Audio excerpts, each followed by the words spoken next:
அஸ்ஸலாமு அலைக்கும் வரஹ்மத்துல்லாஹி வபரகாத்துஹு. அன்பிற்கினிய எனது அருமை பிஸ்மி வானொலி நேயர்களே, திருமறை அல் குர்ஆனோடு ஒரு இனிய பயணம் என்ற தலைப்பின் கீழே திருமறை அல் குர்ஆனின் அழகிய அற்புத ஓமானங்கள். திருமறை அல் குர்ஆனில் சூரத்துல் ஆராஃப் என்று சொல்லப்படுகின்ற அத்தியாயத்திலே அல்லாஹ் ஜல்ல சுப்ஹானஹு வ தஆலா 175 மற்றும் 176வது வசனத்திலே ஒரு உவமையை சொல்லிக் காட்டுகிறார். இதோ அந்த வசனத்தை கேளுங்கள். أعوذ بالله من الشيطان الرجيم بسم الله الرحمن الرحيم واتل عليهم نبأ الذي آتيناه آياتنا فانسلخ منها فأتبعه الشيطان فكان من الغاوين ولو شئنا لرفعناه بها ولكنه أخلد إلى الأرض واتبع هواه فمثله كمثل الكلب إن تحمل عليه يلهث أو تتركه يلهث ذلك مثل القوم الذين كذبوا بآياتنا فقصص القصص لعلهم يتفكرون. அன்பிற்கினியவர்களே, அல்லாஹு தஆலா இந்த வசனத்திலே மனிதனுடைய பிடிவாத குணத்தை, மனிதனுடைய இறுக்கமான அந்த மனநிலையை ஒப்பிட்டு சொல்லுகின்ற பொழுது நாயோடு ஒப்பிட்டு சொல்லுகின்றான். நாயோடு மட்டுமல்ல, நாயினுடைய ஒரு குணத்தோடு ஒப்பிட்டு சொல்லுகிறான். நம்முடைய நடைமுறை வாழ்க்கையிலும் அதை நாம் பார்க்கிறோம். அன்பிற்கினியவர்களே, ஒரு மனிதனை பற்றி நாம் சொல்லும் பொழுது அவன் பிடிவாதமாக இருக்கிறான், தன்னுடைய குணத்திலே உறுதியாக இருக்கிறான், தான் சொல்வதுதான் சரி என்று எண்ணிக்கொண்டு வாழ்ந்து வருகிறான். அவனை எவ்வளவு உபதேசம் செய்தும் கூட திருத்த முடியவில்லை. இப்படிப்பட்ட மனிதனை நாம் சொல்லுவோம், நாய் வாளை போன்று இவனை நேர்படுத்த முடியாது. நாய் வாளை என்னதான் நேர்வாக கட்டி வைத்தாலும் கூட கட்டை கழட்டிவிட்டால் அது வளைந்துவிடும். அதுபோன்றுதான் இவனுடைய குணத்தை நேர்படுத்த முடியாது, இவனை சரிபடுத்த முடியாது. நாய் வாளை போன்றவன், நாய் வாளை நிமித்த முடியாது, அதை போன்று இவனையும் சரி செய்ய முடியாது. அதே போன்று அதே நாயோடு ஒப்பிட்டு சொல்லுகின்ற பொழுது சொல்லுவோம், ஒரு மனிதன் ஒரு பொருளின் மீது ஆசை கொண்டவனாக, அதை அடைய வேண்டும் என்ற எண்ணம் கொண்டவனாக அமர்ந்திருக்கின்ற பொழுது நாயை போன்று நாக்கை தொங்க விட்டு கொண்டு அமர்ந்திருக்கிறான் பார். ஆம் அன்பர்களே, அதே மாதிரி தான் அல்லாஹ் சொல்லி காட்டுகிறான். சொல்லும்பொழுது அல்லாஹ் சொல்லுவான் இந்த வசனத்திலே, வத்லு அலைஹிம் நப அல்லதி ஆத்தைனாஹு ஆயாத்தினா ஃபன்ஸலக மின்ஹா ஃபஅத்பஅஹு ஷைத்தான் ஃபகான மினல் காவீன். நபியை பார்த்து அல்லாஹ் சொல்லுகிறான், நபியை இந்த மக்கத்து மக்களுக்கு சொல்லுங்கள், கியாமத்து வரை வருகின்ற மனிதர்களுக்கு சொல்லுங்கள், இவர்களுக்கு என்னதான் அறிவு ஞானம் வழங்கினாலும், இந்த திருமறை அல் குர்ஆனின் மூலம் அவர்களுக்கு நேர்வழியை கற்பித்தாலும், நபியாகிய உங்களின் போதனைகள் மூலம் இவர்களுக்கு அறிவுரைகளை வழங்கிக் கொண்டே இருந்தாலும் கூட இவர்கள் ஷைத்தானை பின்பற்றி வாழ்வார்கள். அதை அவர்கள் ஏற்றுக்கொள்ள மாட்டார்கள், பிடிவாதமாக இருப்பார்கள். அல்லாஹ் சொல்லுகிறான், சில மனிதர்கள் இருந்தார்கள், அவர்கள் இப்படித்தான், அவர்களுக்கு எல்லா அறிவும் கொடுக்கப்பட்டிருந்தது, எல்லா ஞானமும் கொடுக்கப்பட்டிருந்தது. அப்படி இருந்தும் கூட அவர்கள் தங்களுடைய குணத்தின் மீது பிடிவாதமாக இருந்து அந்த நேர்வழியை ஏற்றுக்கொள்ளவில்லை. பலாம் இப்னு பாவுரா என்று சொல்லப்படுகின்ற ஒரு மனிதன் இருந்தார். அவருக்கு எல்லா விதமான முன் வேதங்களுடைய ஞானம் கொடுக்கப்பட்டிருந்தது, முன்வேதங்களுடைய அறிவுகள் கொடுக்கப்பட்டிருந்தது. எல்லாம் இருந்தும் கூட அந்த மனிதன் இருக்கிறாரே, மூசா அலைஹிஸ்ஸலாம் அவர்களுடைய போதனையை ஏற்றுக்கொள்ளவில்லை. ஏற்றுக்கொள்ளாது மூசாவுக்கு எதிராகவே, மூசா அலைஹிஸ்ஸலாம் அவர்களுக்கு எதிராகவே, தங்களுக்கு அனுப்பப்பட்ட இறை தூதருக்கு எதிராகவே அவன் செயல்பட ஆரம்பித்தான். அப்படிப்பட்ட மனிதனை குறிப்பிட்டு அல்லாஹ் சொல்லுகிறான். என்றும் உமையா பின் அபி சல்த் என்று சொல்லப்படுகின்ற ஒரு மனிதன் முன்வேதங்களை நன்கு கற்றறிந்தவன். நபிகள் பெருமானார் ஸல்லல்லாஹு அலைஹி வஸல்லம் அவர்கள் வருவதற்கு முன்னதாக, அவர்கள் தூதராக அனுப்பப்படுவதற்கு முன்னதாகவே அந்த மக்கத்து மண்ணிலே வாழ்ந்து வந்தவன்.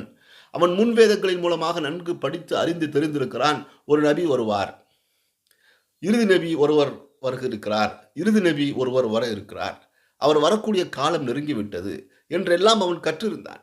தௌராத், இன்ஜீல் வேதத்துடைய ஞானம் முழுமையாக அவனுக்கு வழங்கப்பட்டிருந்தது. அவன் மனதளவில் எண்ணிக்கொண்டிருந்தான், அந்த நபி தாமாகத்தான் இருப்போம், நம்மைத்தான் இறைவன் தேர்ந்தெடுப்பான், தான் தான் அந்த நபி என்ற எண்ணத்தை மனதில் கொண்டவராக இருந்தான்.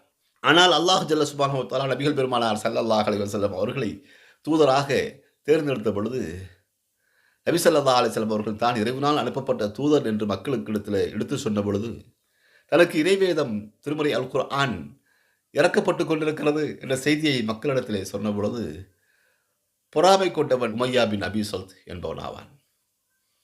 தான் நபியாக ஆகுவோம் என்ற மனப்பால் குடித்து வாழ்ந்து கொண்டிருந்தவன்.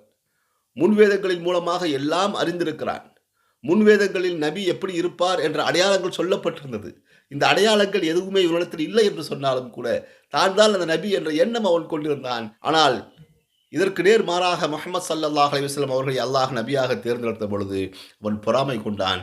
நபியை ஏற்றுக்கொள்ளவில்லை. தான் கற்ற கல்வி, தான் அறிந்த வேத ஞானம் எல்லாவற்றையும் விட்டு அவன் நகன்று சென்று விட்டான். நபியை அவன் ஏற்றுக்கொள்ளவில்லை. அபு ஆமிர் ராஹிப் என்று சொல்லப்படுகின்ற ஒரு முன்வேதங்களை முழுமையாக அறிந்திருந்த ஒரு கிறித்துவ பாதிரியார் இருந்தார். அவர் முன்வேதங்களின் மூலமாக, தௌராத் இன்ஜீலின் மூலமாக பிற்காலத்தில் முஹம்மது என்று சொல்லப்படுகின்ற, அஹ்மத் என்று சொல்லப்படுகின்ற ஒரு இறை தூதர் வர இருக்கிறார், அவர் மக்கத்து மதினத்து மண்ணிலிருந்தான் அவர் தோன்றப் போகிறார் என்றெல்லாம் அவர் அறிந்து வைத்திருந்தார். அதில் சொல்லப்பட்ட அடையாளங்களை எல்லாம் அவர் உணர்ந்திருந்தார். என்றாலும் கூட நபிகள் பெருமானார் ஸல்லல்லாஹு அலைஹி வஸல்லம் அவர்கள் அனுப்பப்பட்ட பொழுது அவர் நபியை புறக்கணித்தார். நபியை ஏற்றுக்கொள்ளவில்லை. அந்த ஊரை விட்டே அவர் வெளியேறி வேறு பகுதிக்கு சென்று விட்டார் என்றெல்லாம் முஃபஸ்ஸிரீன்கள் சொல்லி காட்டுகிறார்கள். குறிப்பாக அப்துல்லா பின் அப்பாஸ், ரயீசுல் முஃபஸ்ஸிரீன் அப்துல்லாஹி பின் அப்பாஸ் ரலியல்லாஹு தஆலா அன்ஹு அவர்கள் இதற்கு விளக்கமாக இவ்வாறெல்லாம் சொல்லுகிறார்கள். இவர்களுக்கெல்லாம் முன்வேதத்தினுடைய ஞானம் கொடுக்கப்பட்டிருந்தது, அறிவு கொடுக்கப்பட்டிருந்தது, தெளிவு இருந்தது. என்றாலும் கூட அவர்கள் அதை ஏற்றுக்கொள்ள விரும்பவில்லை. சிலர் அப்படித்தான் இன்றும் இந்த உலகத்திலே வாழ்ந்து வருகிறார்கள். பிடிவாத குணம் படைத்தவர்கள். தனக்கு தெரிந்ததுதான் சரி என்றும், தான் சொல்லுவதுதான் நேரானவை என்றும், பிறர் எவருக்குமே அறிவு இல்லை என்றும் சொல்லுவார்கள். இதை செயல்முறைப்படுத்துவதற்காக வேண்டி அவர்கள் பகிரங்கமாக புறக்கணிப்பார்கள். அல்ல என்றால் வெறுப்புணர்வை கக்குவார்கள். இல்லை என்றால் கோபத்தால் கத்தி விட்டு செல்வார்கள். இல்லை என்றால் சொன்னவரையே முட்டாள் என்று சொல்லிவிட்டு போய்விடுவார்கள். இப்படி மனிதர்கள் இன்றும் இந்த உலகத்தில் வாழ்ந்து கொண்டு தான் இருக்கிறார்கள். இவர்களுக்கு அறிவு என்பது ஒரு ஆயுதம் அல்ல. இப்படிப்பட்ட மனிதனுக்கு அல்லாஹ் சொல்லுகிறான், வலவ் ஷி'னா லரஃபஅனாஹு பிஹா வலாக்கின் அஹ்லத இலல் அர்த் வத்தபஅ ஹவாஹு. இவன் விரும்பி இருந்தால் தனக்கு கொடுக்கப்பட்ட அறிவின் மூலமாக உயர்ந்திருப்பான். அவனுக்கு வழங்கப்பட்டிருக்கின்ற கல்வி ஞானத்தின் மூலமாக மேலோங்கி இருப்பான், முன்னேற்றம் கண்டிருப்பான். ஆனால் இவன் எந்தவித முன்னேற்றம் காணவில்லை, எந்தவித உயர்வையும் அடையவில்லை. அதற்கு காரணம் என்ன? அஹ்லத ஃபில் அர்த். அவன் தன்னுடைய பிடியிலேயே உறுதியாக இருந்தான். பூமியிலே அவன் அப்படியே உட்கார்ந்து கொண்டான். அவனை அங்கிருந்து எழுப்ப முடியவில்லை. தான் பிடித்த முயலுக்கு 3 கால் என்று சொல்கிறார்கள் அல்லவா, அப்படிப்பட்டவனை போன்று அவன் இருந்தான். தெரிந்தும் அறிந்தும் அவனுடைய அறிவோ, அவனுடைய கல்வியோ, ஞானமோ அவனுக்கு நேர்வழி காட்டவில்லை என்பதுதான் மிகப்பெரிய ஆச்சரியம். அல்லாஹ் சொல்லுகிறான், அவன் ஒருவேளை இஸ்லாத்தை ஏற்று, நபியை ஏற்று, ஓரிரை கொள்கையில் தன்னை அங்கப்படுத்திக் கொண்டிருந்தால் நிச்சயமாக அவன் உயர்ந்திருப்பான். உலகத்திலே நல்லதொரு உதாரணமாக அவன் சொல்லப்பட்டிருப்பான். ஆனால் அஹ்லத ஃபில் அர்த், அவன் தன்னுடைய எண்ணம்தான் சரியானது, தன்னுடைய முடிவுதான் நிலையானது என்று பிடிவாதமாக இருந்து விட்டான். வத்தபஅ ஹவா, அது மட்டுமல்ல, தன் மனோ ஆசையை அவன் பின்பற்றினான். இப்படிப்பட்ட ஒருவனுக்கு அல்லாஹ் சொல்கிறான், ஃபமஸலுஹு மஸலுல் கல்ப். இவனுடைய உதாரணம் என்ன தெரியுமா? நாயுடைய உதாரணத்தை போன்றதாகும். நாயை போன்றவன் இவன். இன் தஹ்பில் அலைஹி யல்ஹஸ் அவ் தத்ருகு யல்ஹஸ். நாயுடைய ஒரு குணம் என்ன தெரியுமா? நாயை துரத்தி விட்டாலும் அதை நாக்கை தொங்க போட்டுக் கொண்டுதான் இருக்கும். நாயை பாருங்கள், எப்பொழுதுமே நாக்கை தொங்க விட்டு கொண்டு எச்சில் வடிய வடிய இளைத்து கொண்டே தான் இருக்கும். அதை கல்லால் அடித்து துரத்தினாலும் நாக்கை தொங்க போட்டுக் கொண்டு தான் இருக்கும். நாய் அதிகபட்சமாக நாக்கை தொங்க போட்டுக் கொண்டு தான் இருக்கும். அதை வாயை மூடி இருப்பது அபூர்வம். தூங்கும் பொழுதும் கூட பாருங்கள், நாயினுடைய நாக்கு வெளியில் தள்ளி கொண்டு தான் இருக்கும். நடந்தாலும் சரி, அமர்ந்தாலும் சரி, ஓடினாலும் சரி, எல்லா நிலையிலும் அது நாக்கை வெளியே தொங்க விட்டு கொண்டு எச்சிலை வடித்து கொண்டுதான் இருக்கும், இளைத்து கொண்டுதான் இருக்கும். அதைத்தான் அல்லாஹ் சொல்கிறான், இன் தஹ்மில் அலைஹி யல்ஹஸ். அந்த நாயை நீங்கள் துரத்தினாலும் அல்லது அந்த இடத்தை விட்டு நகர்ந்து செல் என்று அதை தாக்கி விரட்டினாலும் கூட அது நாக்கை தொங்க போட்டுக்கொண்டு இளைத்து கொண்டு தான் இருக்கும். அவ் தத்ருக்குஹு யல்ஹஸ். அதை விட்டு அப்படியே அமர்ந்திரு என்று விட்டு விட்டாலும் கூட, அதை தொந்தரவு செய்யாமல் நாம் இருந்தாலும் கூட அதை நாக்கை தொங்க விட்டு கொண்டுதான் இருக்கும், இளைத்து கொண்டுதான் இருக்கும் என்று அல்லாஹ் சொல்லுகிறான். தாலிக்க மஸலுல் கௌமில் லதீன கஸபு பிஆயாத்தினா. இது யாருக்கு தெரியுமா உதாரணம்? நம்முடைய அத்தாட்சிகளை, நம்முடைய சான்றுகளை, நம்முடைய இறை வசனங்களை, தூதர் சொல்லுகின்ற உபதேசத்தை, இஸ்லாம் சொல்லுகின்ற ஓரிரை கொள்கையை, நபிகள் பெருமானார் ஸல்லல்லாஹு அலைஹி வஸல்லம் அவர்கள் இந்த உலகத்திற்கு காட்டித் தந்த நேர்வழியை மறுத்து அதை பொய்ப்படுத்தி வாழ்கின்ற மனிதனுடைய உதாரணமாகும். ஃபக்ஸுஸில் கஸஸ லஅல்லஹும் யதஃபக்கரூன். நபியே, இந்த உதாரணங்களை எல்லாம் மக்களுக்கு சொல்லுங்கள், நீங்கள் அவர்கள் ஒருவேளை சிந்தித்து தெளிவு பெறுவார்கள், சிந்தித்து அறிவு பெறுவார்கள் என்று அல்லாஹ் சொல்லி காட்டுகிறான். ஆம் அன்பர்களே, எவ்வளவு அருமையான அற்புதமான ஒரு ஓமானத்தை பாருங்கள். நம்மளே எத்தனையோ மனிதர்கள் இப்படித்தான் நாம் வாழ்ந்து கொண்டிருக்கிறோம். எத்தனையோ மனிதர்கள் இந்த குணத்தை கொண்டவர்களாகத்தான் இருக்கிறோம். இந்த நாயினுடைய தன்மை நம்மிடத்தில் இருக்கிறது என்பதை யாரும் மறுக்க இயலாது. இவர் என்ன சொல்வது, நான் என்ன கேட்பது, இவன் நம்மை விட அறிந்தவரா அல்லது நம்மை விட செல்வத்தில் உயர்ந்தவனா என்றெல்லாம் தெளிவை பெறுவதிலே நம்முடைய பிடிவாத குணமும் நம்முடைய அகந்தையும் நம்முடைய ஆணவமும் அங்கே குறுக்கீடாக இருக்கிறது. சரி, அறிந்திருந்தும் தெரிந்திருந்தும் பூனை கண்ணை மூடிக்கொண்டால் உலகம் இருட்டு என்று எண்ணுவதை போன்று தனக்கு எல்லாம் தெரியும், யாரும் எனக்கு சொல்ல வேண்டியதில்லை என்று பிடிவாதமாக வாழ்கின்ற மனிதன் அறிவை பெறுவது கிடையாது, நேர்வழியை உணர்வது கிடையாது, அவனுக்கு தெளிவு கண்முன் இருந்தாலும் அவன் தெளிவை பெற்றுக்கொள்வது கிடையாது. இப்படிப்பட்ட மனிதன் நாயை போன்றவன் என்று அல்லாஹ் ஜல்ல சுப்ஹானஹு வ தஆலா கேவலமான ஒரு இழிவான ஒரு உதாரணத்தை சொல்லி காட்டுகிறான்.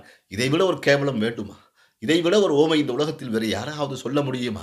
அன்பிற்கினியவர்களே, கண்முன் நேர்வழி இருந்தால் பெற்றுக்கொள்வோம், நல்லது கண்முன் தெரிந்தால் அதை எடுத்துக்கொள்வோம், உபதேசத்திலே நல்லவைகள் நமக்கு சொல்லப்பட்டால் அதை உணர்ந்து செயலில் கொண்டு வருவோம்.